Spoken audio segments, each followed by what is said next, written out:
To cleanly get into a door, you'll need three things: needle nose pliers, a 1 3/4 hole saw, and a cordless drill. Once you've acquired all three of these things, simply take the hole saw that is attached to your cordless drill and place it over the knob.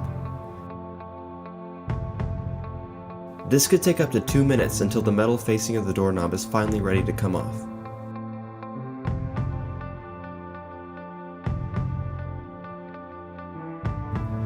Once it has, simply just take your needle nose pliers, go into the doorknob, and remove the lock.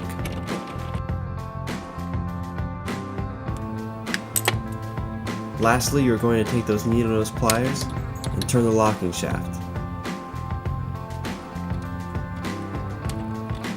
And voila!